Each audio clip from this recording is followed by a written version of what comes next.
Praise God again. Amen.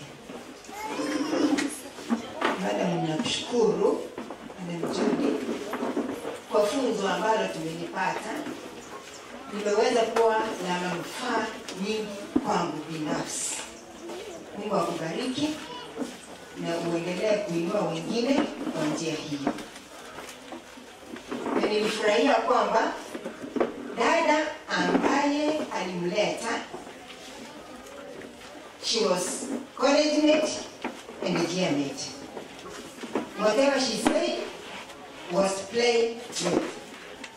So I'm happy you are relating with her well, and I know God is going to help you so that you help her to come back to church. Tunajifunza. Bado mafunzo yanafanya nini? Yanaendelea. Sijui kama mmechoka, tuulize wale ambao ni viongozi wetu ili wakatishie hii program yetu hapa. Mmetoka? Mmetoka na kuja hapa? Aya, asante. Leo niko na sehemu mbili. Sehemu moja, na kila sehemu naomba kwamba ichukue muda wake, lakini muda mfupi. Sehemu ya kwanza itaongea juu ya secrets of effective discipline. Kisha baadaye tunaona Mungu kama mzazi wetu, kile ambacho ameweka in store for us.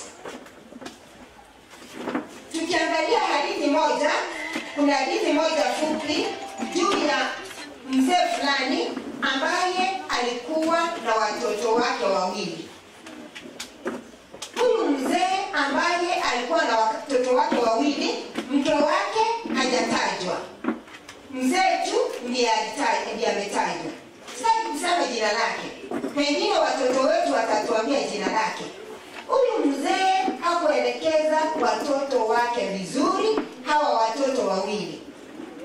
Mara nyingi watu walikuja kwake wakilalamika, lakini hakuna jambo ambalo huyu mzee aliweza kufanya kwa watoto wake. Yeye akiwaongelesha na waongelesha polepole tu kwa lugha ya kuwapembeleza. Wakaendelea vivyo hivyo, kisha baadaye mzee maisha yake yakawa hatarini kwamba hata Mungu mwenyewe hakufurahia kazi yake.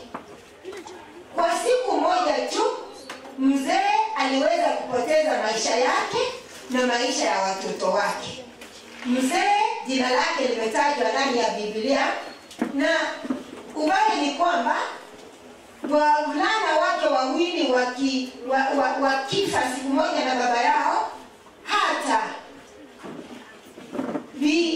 sijui niseme bibi ama mke wa mtoto mmoja naye alikufa. Kwa hiyo kwa familia waliweza kupoteza maisha watu wangapi? 4. Baba, watoto wake wawili na mke mmoja wa watoto wake. Sijui kama watoto mnajua huyu ni nani ndani ya Biblia? Yes. Tumeona mikono. Priest Eli. That is right. Good.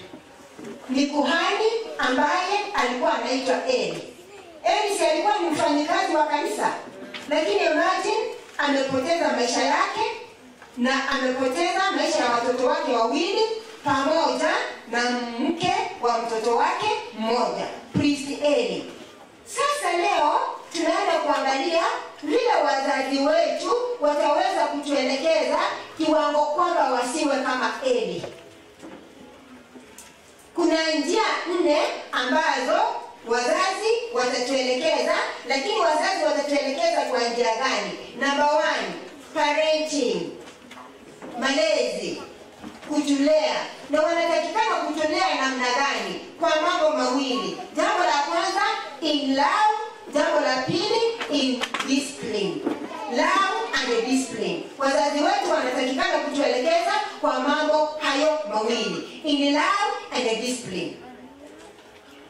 Lakini hata hivyo tuna aina 4 za wazazi ambao kila mmoja anaelekeza watoto wake kwa njia yake.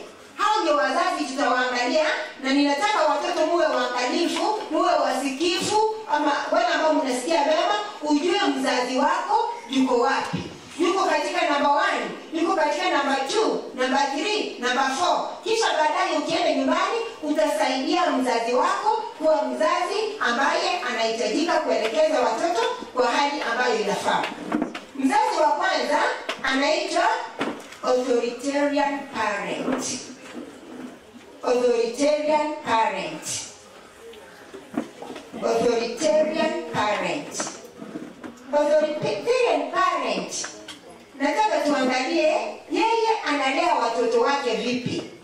Na nitauliza watoto kama mzazi wako vile niliwaambia anapatikana wapi. Number 1, yeye ako hivi. High on the rules and the discipline. High on the rules and discipline, but low on love. Yeye kwa mambo ya discipline yuko juu sana, lakini mambo ya upendo ako chini sana. Anaonekana tena, how is the rules more important than the relationships? Yeye kwake ni kutoa amri. Hana hata na mambo ya mahusiano, yeye ni amri peke yake. In the rules, he is more important. Tabia yake nyingine ni gani? Instead of the child feeling loved, sababu tabia yake ni hii. Instead of the child feeling loved, they have a sense of fear. Watoto wakimkaribia huyu mzazi wanamuogopa, insecurity and a low self-esteem. Wakikaribia huyu mzazi, awe ni mama, awe ni baba, they feel insecure. Wanamuogopa. Na wakati mwingine wanakuwa na low self-esteem. Ndani ya Biblia tuna mzazi mmoja ambaye alikuwa hivyo, naye alikuwa anaitwa King Saul. King Saul ukisoma katika kitabu cha 1 Samuel chapter 14 utapata hadithi yake pale. Hadithi yake iko namna gani? Wakati mmoja walienda vitani na watu wake wote, na akasema kwamba mtu asile kitu chochote mpaka tumeshinda. Walipigana katika vita, na mvulana wake ambaye alikuwa anaitwa Jonathan hakuwa amesikia baba yake amesema nini. Walipokuwa katika hali ya kushinda, yeye aliweza kupata asali akafa. The father said, it is better for you to die. Kwa nini baba amesema it is better for you to die? Hata shikilia kile ambacho baba yake alifanya nini? Alikuwa amesema. Authoritarian parent. Kwa hiyo tuna wazazi ambao wako hivyo. Hatujui kama wazazi wetu wako hivyo, watoto mtaniambia baadaye. Mzazi wa pili anaitwa the permissive parent. Permissive parent. Permissive parent ni nani? Yeye tabia yake iko hivi. Number 1, high on love but low on discipline. Ikifika mambo ya upendo kwa watoto anawapenda sana, lakini ikifika mahali pa kurekebisha na kuongoza watoto is low. Yeye yuko chini. Low in discipline. Kuelekeza watoto yeye yuko chini. Kitu cha pili, holds the rules.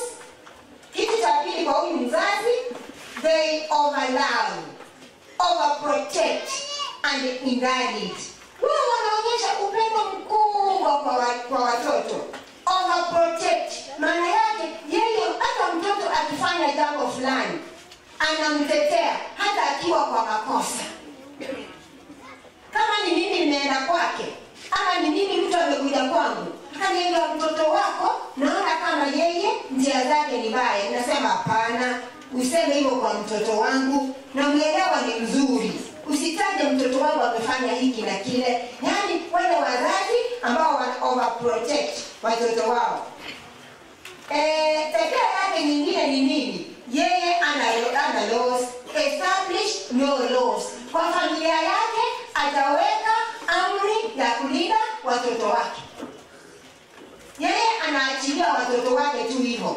Tabia yake nyingine ni gani? The child become a law unto himself, doing whatever they please. Sasa mtoto ni yeye anajiwekea amri, ni yeye anajiongoza, ni yeye anafanya vile anataka. Mzazi hana chochote, hana usemi kwa watoto wake. Jambo lingine la huyu ni kwamba kwa mtoto, the child develops no self-control and becomes self-indulgent. Yaani mtoto hatajizuia kwa jambo lolote sababu mzazi hajamuelekeza. Na ndani ya Biblia, Eli ambaye tumemsoma ndiye alikuwa na tabia hii. Akiambiwa watoto wako hivi, hataki kusikia, hataki kuelekeza watoto wake. Eli naye anapewa onyo. Mzazi wa tatu ni nani? Mzazi wa tatu ni the neglectful parent. Neglectful. Yeye hana shule yote.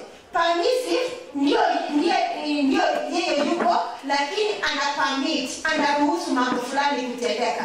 Lakini huyu neglectful parent ako namna gani? One, law on love and law on law. Law on love and law on law. Yeye yuko chini kwa upendo na yuko chini kwa kutoa amri ambayo inalinda mtoto. The child is a virtual orphan. Sababu mzazi hana shughuli, mtoto anaonekana kama yatima. A virtual orphan. Hana mtu wa kumwelekeza. Child is unwanted, seen as a hindrance to gain pleasure. Mtoto akionekana, anaonekana kama shida. Hata jikani, anaonekana kama anazuia mambo katika huyu mzazi. Tabia yake nyingine ni gani? Has no rules.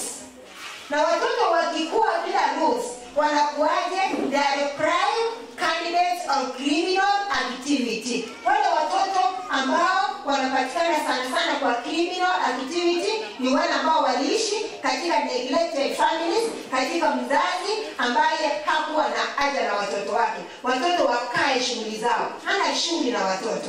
Neglectful parent. Wa mwisho ni authoritative parent. Wa kwanza tulisema ni authoritarian. Wa mwisho tumesema ni authoritative. Kwa hiyo kuna tofauti. Authoritative ni nani? He is an ideal pattern.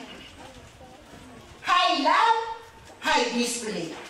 Kama ni upendo, anaonyesha watoto wake vizuri. Na kama ni mambo ya kurekebisha na kuelekeza, anafanya hivyo vizuri. Tabia yake nyingine, maintain an open learning relationship with the child. Yeye anaonyesha mtoto upendo na kuna uhusiano mwema na watoto wake. Njia nyingine, there is communication, sensitivity and support.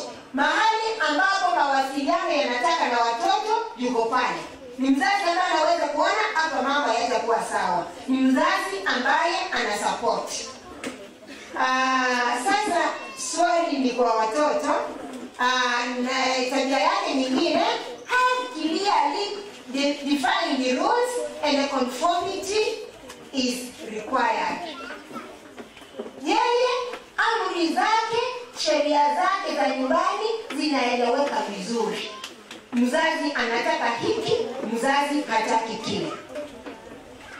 Is firm and loving. Kuwa firm ni kwamba kile ambacho amekisema. Hata ingawa ni mtu wa kupenda. Njia yake nyingine, when discipline is necessary, it is administered in love. Kama mtoto anataka kuelekezwa, ataelekeza huyo mtoto na ikiwezekana kwa njia ya upendo. God is such kind of parent. Sasa kwa watoto, hebu niulize, mtoto wako ni number 1? Mzazi wako ni number 1, sorry. Mzazi wako ni number 2? Mzazi wako ni number 3? Ama mzazi wako ni number 4? Sitaki uniambie, lakini hebu niulize, kati ya hao wazazi 4, ni nani ameona mzazi aliye mzuri kwa hao wote 4? Mzazi gani? Number 4. Number 4. Number 4, ukweli ndiye mzazi ambaye anahitajika sababu anafanya kazi yake vizuri vile inahitajika. Mzazi huyu. Kwa familia wakati mwingine sisi tukiwa mama na baba tuna shida ya kuelekeza watoto. Pengine mama ni authoritative na baba ni authoritarian. Mama akijaribu kufanya hivi, baba anasema nini? Hapana. Nakumbuka pastor alituelekeza vizuri on Sabbath. Alisema wakati mwingine baba akichukua kiboko amechapa mtoto, mama anasema usifanye nini? Usipige mtoto wangu hivi. Usifanye hivi. Kama watoto wazazi wako wawili, mzazi mmoja anajaribu kuelekeza mtoto hivi, mzazi mwingine anafanya nini? Anaenda kinyume. Sasa inakuwa shida, sababu hawa wazazi hawaelewani vile wataelekeza mtoto. Sasa itabidi wazazi wafanyeje? Waje pamoja, waelewane vile wataelekeza watoto wao kwa njia iliyo sawa. Ni njia gani 4 ambazo tunaweza kuapply discipline kwa watoto wetu? Discipline kwa watoto wetu. Njia 4. Njia moja ni communication. Kama mtoto ameotea, kama mtoto ametenda jambo baya, utamwelekezaje? Njia ya kwanza ni communication. Yaani maana yake muite, mkae na yeye, mfanye nini? Muongee. Muonyeshe makosa yake. Na mtoto mzuri akionyesha makosa yake, anasemaje? Watoto mzazi kuonyesha makosa yake unasemaje? Unasema sorry, I'm sorry. Kwa hivyo communication ni njia moja ya kuelekeza watoto. Njia ya pili, consequences. Mtoto amefanya jambo fulani, na sababu amefanya, na alijua kile ambacho alitakiwa kufanya lakini hakufanya, sasa atapata consequences, matokeo ya jambo ambayo alifanya. Kwa mfano, watoto wote wanajua kwamba ikiwa ni siku ya shule, wanahitajika kuamka mapema. Wakishaamka mapema, wapatikane kwa barabara mapema, ikiwa ni wale wakubwa ambao hawapeleki na wazazi. Apatikane kwa barabara mahali ambapo anaweza kupata gari. Lakini amekaa tu nyumbani, hataki kuamka mapema, anaamka akiwa amechelewa. Sasa akifika pale kwa barabara, gari ishafanya nini? Ishamwacha. Mzazi afanye nini? Ili kumuonyesha kwamba ni wewe ulifanya hii, unatakikana kurekebisha. Mzazi afanye nini? Amtafutie transport, amtafutie fare, amtafutie bike. Afanye nini? Amwambia atembee.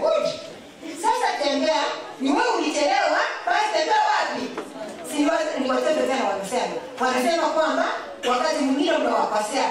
Amelala, hataki kuenda mapema, amechelewa, amefika kwa barabara, tena unasema wote mtafute bike. Mtoto wote afanye nini? Akitembea kesho yake atalala ama ataamka mapema? Ataamka mapema. So njia moja ya pili ndio hiyo kwamba consequences. Ikiwa amefanya jambo fulani, wataone consequences kwa hilo jambo ambalo amefanya.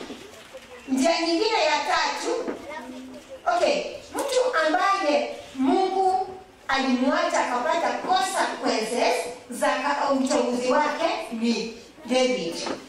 David wakati mwingine aliua mtu ambaye anaitwa Uria na kuchukua mke wake ambaye alikuwa anaitwa Bathsheba. Mungu hakufurahia na Mungu alitaja haya kwake. Should remain in your home. Yaani maana yake katika familia yako watu watakuwa wakiuana sababu wewe umefanya nini? Umeua. Na tunaona watoto wake wakiuana.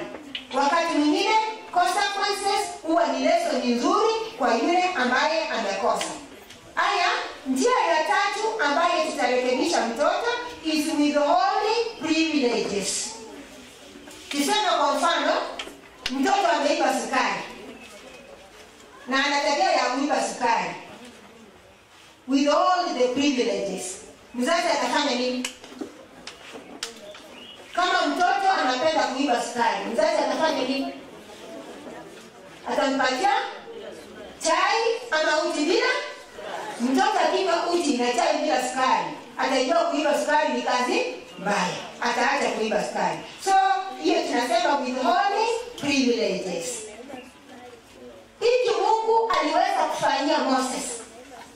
Musa, kuna wakati Mungu alimwambia Musa, naona watu wangu wananililia, wanahitaji maji. Chukua fimbo, enda mpaka kwa mwamba, ambia mwamba ulete maji. Mungu alimwambia chukua fimbo, enda mpaka kwa mwamba, sema kwa mwamba ulete maji. Lakini Musa alipochukua fimbo lake akaenda mpaka kwa mwamba, alipofika kwa mwamba akafanya nini mnajua? Aligonga, akapiga mwamba. Na tena hakupiga mara moja, alipiga mara ngapi? Mara mbili. Alimworosha fimbo, akapiga mwamba. Mungu alimwambia afanye nini? Aseme na mwamba. Lakini yeye akafanya nini? Akaupiga. Sasa Mungu alifanya nini? Mahali ambapo tunasema withholding privileges. Na hiyo ni kitu gani Mungu alifanya? Ni kitu ambacho kinahuzunisha sana. Alimwambia, now Moses, utaingia katika ile nchi ambao Waisraeli wengine wanaingia. Moses, you will never cross over to Canaan. Wewe utachukua watu, lakini kuwavusha ng'ambo ya Jordan, Joshua ndiye atafanya hivyo. Wewe utapaki hapa na utakufa hapa jangwani. Imagine. Musa amefanya kazi ngumu, kazi nyingi, mpaka amepeleka wana wa Israeli karibu na Canaan. Lakini aliambiwa utaingia Canaan. Withholding the privileges. Mnaona mhurumia Musa? Nami nilisoma hadithi ya Musa inamhurumia sana. Haya, njia ya mwisho, njia ya nne ni corporal punishment. Ni kutumia kiboko. Kiboko hakitakikani kuja kwanza. Kiboko kinakuja mwisho. Kama umefanya communication, kama umeacha ya consequences, kama umeacha ya upholding, withholding privileges, kiboko inakuja mara ya mwisho. Hiki kiboko kitumike aje? Kitumike number one, use it privately to safeguard the self-esteem ya yule mtoto ambaye unapatia kiboko. Watoto hapa tuko sawa? Yes. Naona mkianza kuniangalia, yani nataka tuchapwe. Sitaki mchapwe. Lakini ikiwa ni lazima kiboko kitumike last. Kama njia zingine zote zimefanya nini? Zimeshindikana. Na kizitumike mahali ambapo kila mtu anaona mtoto akichapwa. Kitumike privately. Mtoto anapelekwa kando, anaelezwa, anaona makosa yake, kisha mzazi anasema imebidi nitumie nini? Kiboko. Kije last. Na mnaniuliza, naona mkiniuliza, na serikali simekataa watu wasichapwe? Ndio imekataa. Sababu gani? Ni njia ile mbaya ambayo tulikuwa tunatumiaje? Tunatumia kiboko. Wakati mwingine kiboko kinatumika vibaya. Hata tukiambiwa tukitumike vizuri, hatutumii vizuri. Sasa ndio serikali ikasema badala watoto waumie, let us prohibit people from using a cane. Haya, kiboko tena kitumike aje? Use an appropriate instrument. Appropriate instrument inamaanisha nini? Ikiwa ni kiboko, iwe ni nini? Kiboko. Unajua kuna wakati mwingine tunaamua kutumia kiboko, lakini tunatumia hata panga, hata kisu, hata sijui nini. Kiboko kiwe ni kiboko. Appropriate instrument and applied where it is supposed to be applied. Njia nyingine, never administer it when you are in anger. Ikiwa umekasirika, usitumie nini? Kiboko. Kwa nini? Kwa nini tunaambiwa tusitumie kiboko kama tumekasirika? Very good. Hawa watoto ni wazuri. Unaweza kutumia kiboko kama umekasirika, kuumize mtoto vibaya. Control your temper. Emotional intelligence. Control your temper. Kama temper yako iko juu, jizuie, usitumie nini? Kiboko. Usitumie. So control your temper. But with acceptance, prayer and love. Kama na mtoto mwambie nakupenda na ninakupenda sana, lakini umekosa. Si umeona nimekuongelesha? Nimejaribu kukuambia hii sio njia nzuri. Sasa natumia kiboko, nataka you cooperate. Mtoto naye afanye nini? Cooperate. Ndio kiboko kitumike vizuri. We said our Heavenly Father is our parent. And there is the fourth parent. Ni yule mzazi wa 4. Sasa tunaangalia juu ya huyu Heavenly Father. Nimemaliza juu ya mzazi huyu mzazi. Yule mzazi ambaye tuko naye nyumbani. Nataka kidogo tuingie kwa our Heavenly Father. Tunaingia kwa our Heavenly Father or our Heavenly Parent. Ambaye ni baba yetu aliye mbinguni. Baba yetu aliye mbinguni akitaka kuturekebisha, anaturekebisha kwa njia ambayo inafaa, njia ya upendo. He does not neglect us. Hatumii nguvu. Yeye anatumia lugha ambayo ni rahisi, nzuri, kutupembeleza, kutuelekeza.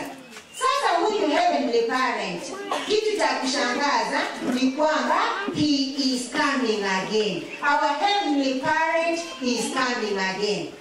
Na anapokuja, ni kitu gani kama wanawake tunastahili kujua? What does God want us to understand as his children? Mungu wetu anataka tujue nini? Mungu ambaye is our Heavenly Parent. Kitu cha kwanza Mungu anataka tujue ni kwamba katika maisha haya ambayo tunayoyaishi ni maisha ya taabu, ni maisha ya shida, ni maisha ya kifo, ni maisha ya machozi na machozi, ni maisha ambayo si maisha ya kufurahisha. Kuna wale wenzetu ambao walitutangulia. Wakati mwingine tukiwakumbuka, tunahuzunika, tunasononeka moyoni. When our Heavenly Father comes, wakati Mungu wetu atakuja, Yesu wetu anakuja hivi karibuni. Na wakati Mungu wetu atakuja, kuna mambo makuu atatenda katika maisha yetu. Jambo la kwanza ambalo atalitenda linapatikana katika kitabu cha Wathesalonika wa kwanza 4 fungu lake ni 16. When our Lord is coming, kuna mambo mazuri atayatenda. Kwa wale ambao tuliweza kuachwa na wenzetu, kuna jambo ambalo atalitenda katika Wathesalonika wa kwanza sura yake ni 4 fungu la 16. Inasema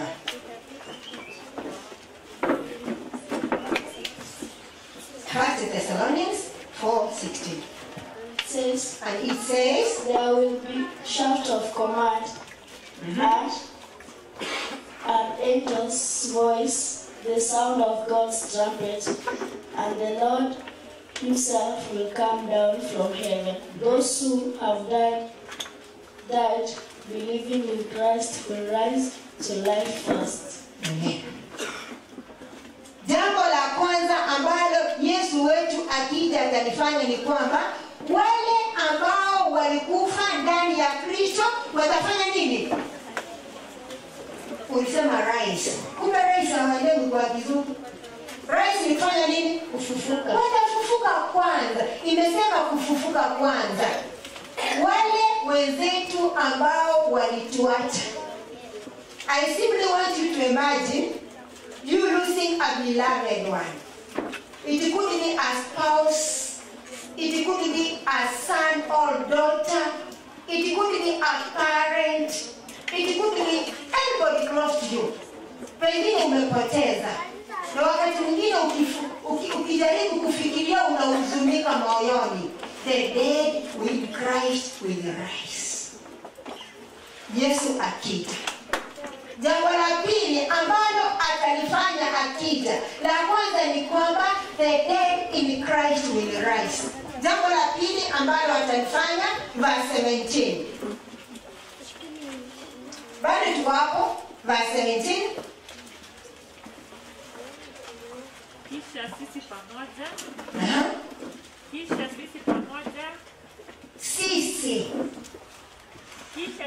Kisha sisi pamoja. Tulio hai. Wakati huo tutakusanywa pamoja nao katika mawingu kumlaki Bwana hewani. Amen. Na hivyo tutakuwa daima pamoja na Bwana. Sisi tulio hai tutakusanywa pamoja na hao. Pamoja na hao ni nani? Wale ambao walikufa na sasa wamefanya nini?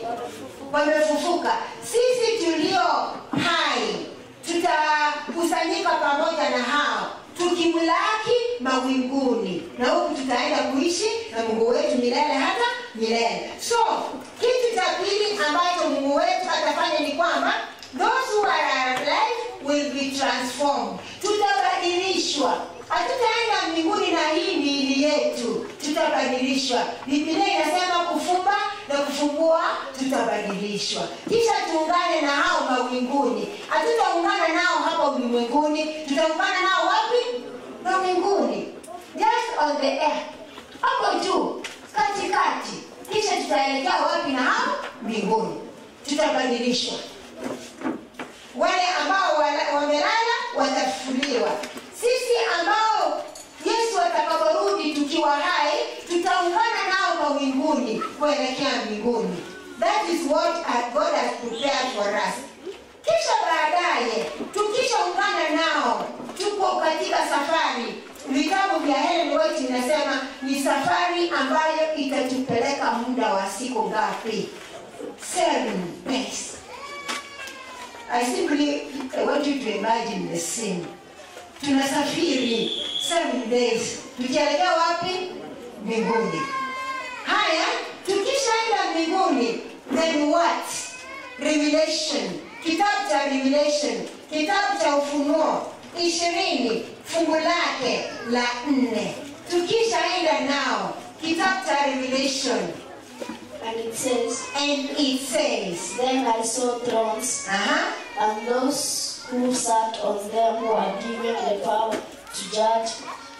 I also saw the souls of those who had been executed because they had proclaimed the truth that Jesus revealed and the word of God. They had not worshipped the beast or its image, nor had they received the mark on the beast on their foreheads or their hands. They came to life and ruled as kings with Christ for 1,000 years. Yes. Tumefika pale 20 verse 4. Tumeungana nao mawinguni, tumesafiri. Biblia inasema, vitabu vya roho ya unabii vinasema tukipita katika kila sayari, tumewasili pale, tutakuwa pamoja na tutaishi na Yesu kwa miaka 1000. 1000 ni miaka hiyo sasa ni kiwango gani? Miaka 1000. Na tutaishi tukifanya nini? This is what is called in English millennium. Millennium is 1,000 years. Wana wa Mungu, tukishafika mbinguni, tutakaa na Yesu wetu, tutakaa pale kwa miaka 1000. Na baada ya miaka 1000, tutaona ni kitu gani kitakuja endelea. Just imagine, you are now 2 years, you are now 3 years, you are now 20 years, you are now 50 years. Na unasema umeishi. Mtu akiwa akifika 100 years, tunashangaa amekaa, ameishi. Just imagine us being with our God for 1,000 years. Na hiyo inaisha 1,000 years, tutakuwa tukifanya nini mbinguni? Tutakuwa tukiangalia, sababu kijana wetu alisoma kwamba 80 thrones were put in place. Tutakuwa tukiketi, tukiangalia na kutazama mambo ambayo Mungu amefanya katika judgment. The judgment of the earth. Mungu ameamua kesi zake namna gani? Mungu amefanya mambo yake namna gani? Kwa hiyo miaka yote 1000 tutakuwa tukiangalia records. Naona kila mmoja kila mmoja atakuwa akijiuliza, na fulani alituhubiria siku moja, kwa nini hapatikani hapa? Ninaomba kwamba nisikose pale. Yaani tutakuwa tukiangalia cases. So was so bad. Alikuwa mbaya kiwango kwamba alikuwa anaua watu wengine. Alikuwa mchoyo. Alikuwa nini? Inawezekanaje sasa anapatikana hapa? Records zitafunguliwa. Tutaonyesha records. Ndio alikuwa mbaya. Hakustahili, lakini aliziungama dhambi zake, sasa anapatikana hapa. Na tutakuwa tukijiuliza, mbona na fulani yeye ambaye alikuwa anaonekana Mkristo wa kujitoa kwa vitendo, kwa kila kitu, kwa nini hapatikani hapa? Kisha tutaonyesha records. Huyu naye alikuwa hivi, alikuwa vile, alikuwa vile. Kila rekodi ya kila mtu itakuwa wazi. Tutakuja kuelewa ni kwa nini fulani anapatikana, ni kwa nini fulani hapatikani. Kwa hiyo miaka yote 1000 millennium tukiwa pamoja na Yesu wetu, tukiangalia rekodi zetu na rekodi za watu wengine. Na miaka hii 1000 ikiisha, ni kitu gani kitatendeka? After the millennium, after 1000 years, ni kitu gani kitatendeka? Kitu ambacho kitatendeka, twende moja kwa moja mpaka kitabu cha Wathesalonika wa pili.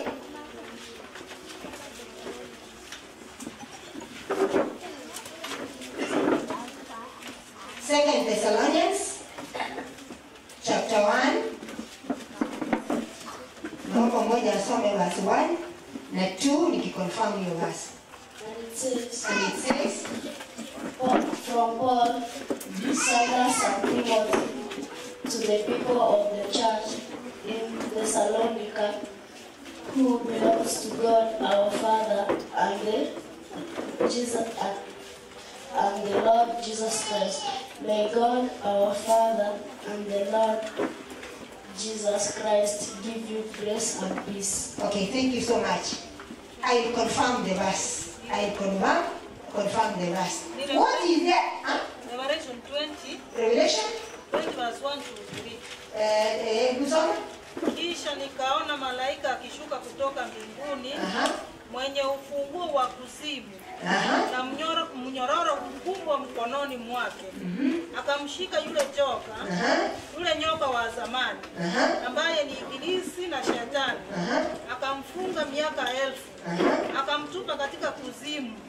Akimfunga, akatia muhuri juu yake, asipate kuwadanganya mataifa tena, hata ile miaka 1000 itimie. Na baada ya hayo, yapasa afunguliwe muda mchache. Asante. Haya, kisha nataka muende na mimi mpaka kitabu cha Wathesalonika wa pili, sura yake ni 1 verse 7 to 9. Verse 7 to 9. And it says, and he will give relief to you who suffer, and to us as well. He will do this when the Lord Jesus appears from heaven with his mighty angels, with a flaming fire, to punish those who reject God and who do not obey the good news about our Jesus. They will suffer the punishment of eternal destruction, separated from the presence of the Lord and from his glorious might. Okay, thank you so much. They will be separated from the glorious presence of God. Haya, nilikuwa ninataka kusema hivi. Shetani naye katika hii miaka yote 1000 tukiwa mbinguni tena ni nyumbani, tukijaribu kupekua kuangalia records, shetani atakuwa wapi? Shetani atakuwa yuko peke yake katika ulimwengu. Wale ambao ni watenda dhambi, wale ambao hawakwenda mbinguni na sisi, watakuwa wapi? Wao watakuwa wamekufa. Bila Yesu ataonekana hivi, the glory of God will leave them dead. Yesu akija hivi, ule utukufu wake utawaruhusu waishi, watakufa. Wenye dhambi wote watakufa. Shetani atakuwa peke yake, akitembea juu chini huku na huku, akijaribu kutafuta mtu wa kudanganya, mtu wa kuweka matekani, mtu wa kuweka miguuni pake, lakini hatapata mtu. Kule kukaa shetani peke yake ni kwamba shetani atakuwa jela, atakuwa amefungwa. Si kufungwa kwa minyororo, ni kufungwa kwamba hana mtu wa kuongea na yeye, hana mtu wa kumdanganya, hana mtu na yeye, yuko peke yake. So when we will be in heaven for 1,000 years, only Satan will be the one. Akitembea juu chini, kando na kando ya nchi, akiwa peke yake. Kisha baada ya miaka 1,000, baada ya miaka 1,000, what will happen? What will happen after 1,000 years? Mbingu itashuka. Mbingu itateremka. Tuko pale na Yesu wetu na watakatifu wote. Mbingu inateremka. Mbingu ikiteremka, kwa wale ambao ni watenda dhambi waliokufa, watafanyiwa nini? Watafufuka. Walikufa, watafufuka. Watakapofufuka, watakutana naye shetani. Kisha shetani atawaleta pamoja, aweze kuwatayarisha kwa ajili ya vita. Ataona mbingu imeshuka, iko chini kabisa. Shetani naye atasema, sasa wale tutawafahamia, tutajitayarisha vilivyo, kisha tutatoka hapa tufahamie ule mji. Tumeona ule mji Yerusalemu umeteremka. Sasa wale ambao ni watakatifu wote, wao watakuwa mateka yetu. Tujitayarishe vilivyo. Kwa hiyo shetani atajitayarisha kwa vita vingine. Akisha jitayarisha, ni kitu gani kitafanyika? Shetani akisha jitayarisha, ni kitu gani kitatendeka? Shetani akiteremka, akianza vita, mbingu tena itainuliwa pole pole tu. Itainuliwa pole pole tu. And our Lord Jesus Christ ataachilia moto wake kwa ulimwengu wote, na wenye dhambi pamoja na shetani hapo ndipo watajipata. Let's imagine. I simply want us to imagine, and all of us to imagine, how that scene will be. Utakuwa katika ule mji ukiwa pamoja na Yesu, ama utakuwa katikati ya wale wenye dhambi ambao nao wataangamia? Wale watu ambao wataangamia, where will you be? Where will you be? Sasa watu wakiendelea kuangamia, nataka tusafiri nanyi mpaka kitabu cha Revelation chapter 20 verses 5. Taendelea kuwapatia mafungu mengine, verses 5 uende 7 mpaka 9.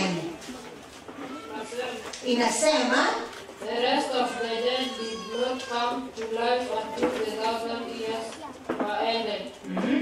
This is the first resurrection.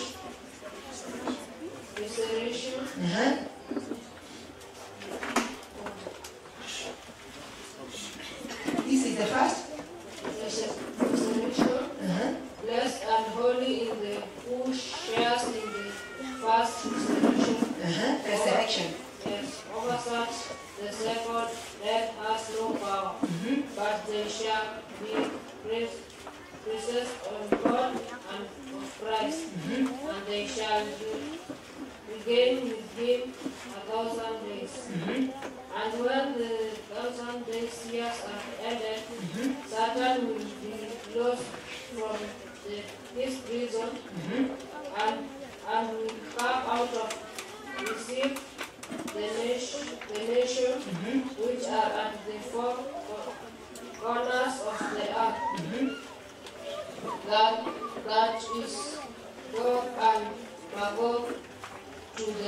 gather them for battle. Their number is like the sand of the sea. Verse 15. 15. And if anyone's name was not found written in the book of life, he was thrown into the lake of fire. Lake of fire. If anyone's name was not found in the book of the Lamb, he was thrown into the lake of fire. Wale ambao majina yao hayakupatikana katika kitabu cha uzima walitupwa katika ziwa la moto. Walitupwa katika ziwa la moto. Wale wote ambao majina yao hayakupatikana katika kitabu cha uzima. Naona wengine mkiniuliza, ni aje jina langu linaweza kuingia katika kitabu cha uzima? Nifanyeje ili jina langu liweze kupatikana katika kitabu cha uzima? Mambo ni rahisi tu. It is accepting Jesus Christ as our personal Savior. Ni kumkubali Yesu Kristo kama mwokozi wa maisha yetu. Jambo la pili ni kutubu dhambi zetu. Ni kumpenda Yesu. Jina yetu yatakuwa katika kitabu cha uzima. Na ni wakati gani tunatubu dhambi zetu? Ni wakati tungali hai. Sababu kesho yetu hatuijui. Utajua ni miaka mingapi utaenda? Utajua ni siku ngapi uko nazo? Miaka yetu, siku zetu hatuzijui. Tutubu dhambi zetu tungali hai. Tukiwa hai. Yaani kila siku iwe ni siku ya kutubu dhambi zetu ili kwamba majina yetu yapatikane katika kitabu cha uzima. Wale ambao majina yao yatapatikana katika kitabu cha uzima. Yesu alisema kwamba alipokuwa anaenda mbinguni, I'm going to prepare a place for you. Nimeenda kuandalia makao. Kila mmoja wetu ako na nyumba yake pale. I simply imagine how my house will look like. Kila mmoja wetu atakuwa na nyumba yake pale. I don't know. Sijui kama hiyo nyumba inafungwa. Sijui inakaa wazi. Sijui nani atakuwa akitupatia ufunguo kama inafungwa. Sijui. Yani, I simply imagine of those mansions. Imagine. Kila mmoja wetu. Hata ukiwa ni mtoto, nyumba yako iko pale. Ni nyumba ambayo hutakaa na wazazi wako. Ni nyumba ambayo hutakaa na ndugu zako na dada zako. Your house belongs. Just imagine. Imagine. Vile ile nyumba itaonekana. Kila mmoja wetu ako na mahali pale. Lakini kuna nyumba zingine ambazo zitakuwa hazina watu. Kwa nini? Yesu aliweza kuandalia makao. Aliweza kuwatengenezea nyumba zao. Lakini watakosekana pale sababu waliamua wao wenyewe. Waliamua kutoingia sababu njia ya Yesu ni njia rahisi sana. Na njia ya Yesu ikiwa rahisi sana, inatakikana kwamba kila mmoja wetu aweze kutubu na kumpenda huyu Yesu. There is nothing as bad as being separated from God. Nakumbuka Yesu alipokuwa pale msalabani, alipojisikia kwamba Mungu wake hayuko pamoja na yeye, aliweza kulia, Eloi, Eloi, lama sabachthani. My God, why have you forsaken me? Imagine a life without God, being separated from God. Na watu wengine wanajiuliza, si mnasema Mungu ni upendo? Kwa nini basi watu wengine watachomwa katika moto? Si angewapeleka tu mbinguni kama yeye ni upendo? Mungu alipotengeneza moto, hakutengenezea binadamu. Alitengenezea nani? Shetani na malaika zake. Kama nitaendelea kushikilia shetani, basi nitachomwa na huyo shetani. Lakini kama nitaamua kumkataa shetani, sitapatikana katika moto wa milele. Kwa hiyo ni mimi niamue kama ni Mungu ama ni shetani. Kama nitamtumikia Mungu ama nitamtumikia shetani. Kama nitampenda Mungu ama nitampenda shetani. Kuingia kwa Yesu ni njia rahisi. Lakini kuna fungu lingine ambalo linanihuzunisha ndani ya Biblia. Hilo fungu tu pengine ndilo litakuwa fungu langu la mwisho. Let us turn to the book of Jeremiah. Jeremiah 8 verses 20. Jeremiah 8 verses 20. And it says, The people cry out, the summer is gone, the harvest is over, but we have not been saved. The people cry out, the summer is gone, the harvest is over, but we are not saved. Hili fungu linaongea juu ya mlango wa rehema kufungwa. Yesu bado akiwa anatungojea pale. Ikiwa tutatubu, itakuwa vema. Ikiwa hatutatubu, Yesu ataendelea kukaa akitungojea. Itafika wakati mwingine, Jesus will close his probation. Yaani atafunga mlango wake wa rehema.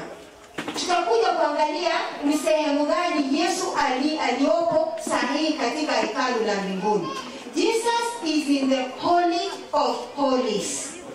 Akiendelea kupatanisha, he is doing his last duties, his last service. Akiendelea kupatanisha binadamu na Mungu. Akiendelea kutuombea, akiendelea kuintercede for us, but he is not going to stay there forever.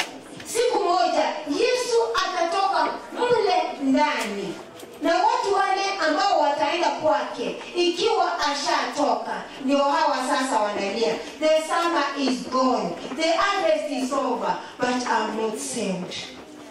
Kuna wakati tutalia tukiomba kwamba na sisi Mungu atuhurumie, aturehemu, atukubali, lakini itakuwa kwamba the harvest is over. Kazi ya Yesu imeisha. Nifanye nini sasa? Ni heri nifanye uchaguzi. Si sasa tu, hata saa hii, hata leo nifanye uamuzi, nifanye uchaguzi. To love Jesus or not to love him. Kukubali Yesu ni kusarenda, ni kujitoa totally to him. Ni kujitoa kabisa to him.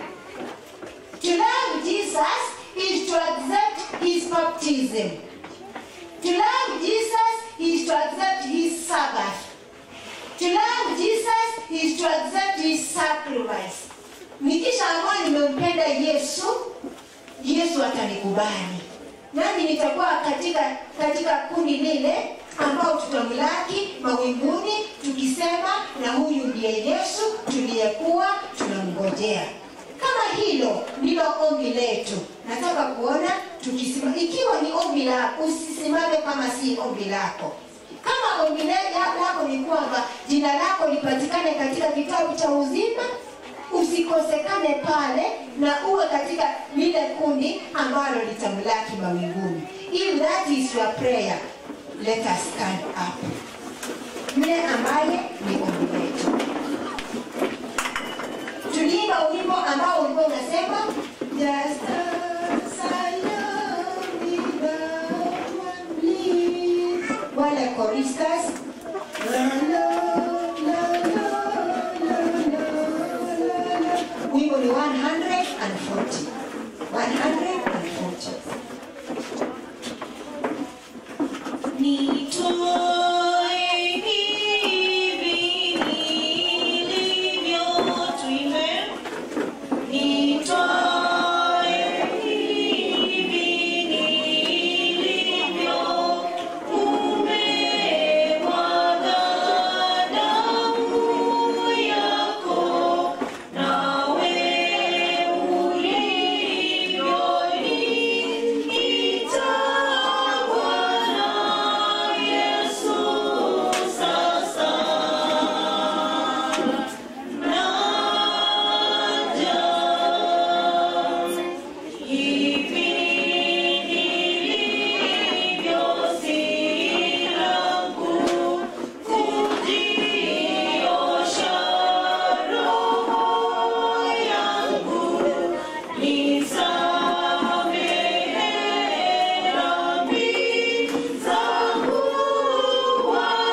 na ukweli ni kwamba unatuelewa, unatujua, unajua udhaifu wetu. Tumekuja kwako Bwana wetu Yesu Kristo, sababu wewe ni Yesu wa kusamehe dhambi. Tumekuja jinsi tulivyo, walegevu na wale ambao hawastahili hata kidogo machoni pako. Tunanyenyekea kwamba uweze kutusamehe sote, kila mmoja dhambi zetu zote, kisha utukubali machoni kama watoto wako. Asante kwa neno ambalo umeleta kwetu. Asante kwa sababu Yesu Kristo hivi karibuni anarejea na unakujia wale ambao wamekubali. Asante sababu tunaona hata wale wapendwa wetu ambao wametutangulia, wale ambao wamelala, siku ile ambayo utakaporejea watakuwa wa kwanza. Kisha sisi wale ambao tutakapokuwa hai tutaungana nao na mbinguni Yesu tukikulaki, tukienda kukaa nawe katika miaka 1000, tukipekua na kuangalia rekodi zetu na rekodi za wenzetu. Bwana, tuombe kwamba tusikosekane pale. Ikiwa kuna jambo lolote katika maisha yetu ambalo litatuzuia tusiingie katika ule mji leo hivi na sasa hivi, Bwana, vile tumekuja kwako, tuomba kwamba uliondoe, utujaze na nguvu za Roho Mtakatifu, tuishipo, tukaapo, tukitembea, tukifanya jambo lolote, tufanye sawa sawa na mapenzi yako. Utulee na kututunza bila mzazi analea na kutunza watoto wake. Ulinde imani yetu Bwana, ili kwamba mwovu shetani kwa njia yoyote ile asipenye maisha yetu na kutupokonya kile ambacho ni cha maana katika maisha yetu. Asante kwa makao ambayo umetuandalia. Asante kwa sababu kila mmoja wetu akuna roho yake pale. Itakuwaje tukiwa machoni pako? Itakuwaje tukiwa katika yale makao ambayo umetuandalia? Itakuwaje tukikaa na wewe milele hata milele? Itakuwaje hata tukiketi katika meza ile moja? Bwana, tunatamani kuingia katika mji ule. Tunatamani ule mji na tunautamani sana. Bwana, tushike mikono. Tembea nasi. Kaa nasi. Ishi nasi. Mioyo yetu imefunguliwa wazi kwa ajili yako. Sababu neno lako linatuambia kwamba yeyote afunguaje nitaingia kwake, nitakaa naye na yeye nami. Bwana, saa hii tuwafungua mioyo yetu kwamba uweze kupata makao katika maisha yetu. Asante Mungu wetu. Asante sababu unasikia ombi letu. Na asante sababu unajibu ombi letu. Tuomba kwamba utushike mpaka mwisho wa dai. Tumeomba na kuamini umetusikia katika Kristo Yesu aliye Bwana na Mwokozi wetu. Amen.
Daktari Ukemu, I request that you share with Maurice something about tomorrow.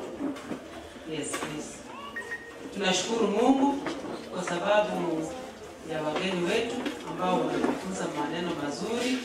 Ninafikiri ya kwamba kila mmoja wetu ambaye hapo hapa tumelose ama tumegain. Tumelose ama tumegain. So tunapotoka hapa tukienda, let us share this message to our friends, those who are within and without. We tell them what is here so that they come and share with us. Siku itakuwa vizuri. Wageni wetu tunashukuru sana kwa sababu ya bidii sana. Hata wakati wa mvua, they are here on time. Wakati wa hata mvua ikizidi, naona wanatutangulia hapa. Sasa wacha tujue ya kwamba I think kesho itakuwa holiday, si ndio? Nasikia tuna break kesho. Tujaribu tukuje mapema. Naomba tuweze kujaribu ili tuweze kufika mapema. Ndio tuanze na wageni wapate muda wa kutulisha neno la Mungu. Na Mungu aweze kuwabariki. Wakati ninapofikiria wachungaji hawana la kusema, tutasimama ili tupate ombi na kuondoka.